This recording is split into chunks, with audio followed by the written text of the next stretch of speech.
Students, இன்றைக்கி நம்ம வந்துட்டு கான்வர்சேஷனில் பிரியா அம்மா வந்துட்டு ஒரு ஃபங்க்ஷனுக்கு போயிருக்காங்க. கீதா ஆண்டி வந்துட்டு டிஃபன் கொடுத்துருக்காங்க பிரியாவுக்கு. பிரியா வந்து எழுதிட்டே இருந்திருக்கா, தோலெல்லாம் வலிக்குது. அப்புறம் டிவி ப்ரோக்ராம்ஸ் பார்க்குற, அப்புறம் டைம் ஆயிடுச்சுன்னு எழுதிட்டுருக்கா. அப்போ வந்து கீதா ஆண்டி டிஃபன் தராங்க, நல்லாயிருக்கு, இதே மாதிரி நான் எங்கள் அம்மாவுக்கு பண்ணி தருவேன் அப்படிலாம் சொல்கிறா. அதுக்கப்புறம் கீதா ஆண்டி போயிடுறாங்க. இதுக்கப்புறம் என்னன்னு பார்க்கலாமா? மறுபடியும் கதவை சாத்திட்டு எழுத ஆரம்பிக்கிறாள். அப்போ டட் டட் டட் டட் டட் கதவு தட்டுற சத்தம். Who is there? யாருங்க? கதவு திறக்கிறா. She is opening the door. Okay. Hi mom. அம்மா, ஹவ் வாஸ் த ஃபங்க்ஷன்? ஃபங்க்ஷன்லாம் எப்படி இருந்தது?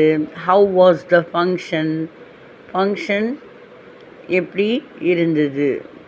வாஸ்னா இருந்தது. அப்போது அவங்க அம்மா சொல்கிறாங்க, இட் வாஸ் ஸோ கிராண்ட். அது ரொம்ப கிராண்டாக தடபுடலாக இருந்தது. ஒவ்வொருத்தரும் ஒன்று கேட்டாங்க. Everybody asked you. Everybody asked you. ஒவ்வொருத்தரும் உன்னைய கேட்டாங்க. ஓகே, இது மட்டும் இன்றைக்கி பாருங்கள். சப்ஸ்கிரைப் பண்ணுங்கள். நீங்கள் வந்து லைக் பண்ணி இது பண்ணால் தான் உங்களுக்கு இது வரும். நான் வந்து உங்களுக்காக தான் ப்ரிப்பேர் பண்ணுறேன். உங்களுக்கு இது பலனடையணும் இல்லையா? நீங்கள் அதுக்கு தான் சப்ஸ்கிரைப் பண்ணால் உங்களுக்கு பலன் பெறலாம்.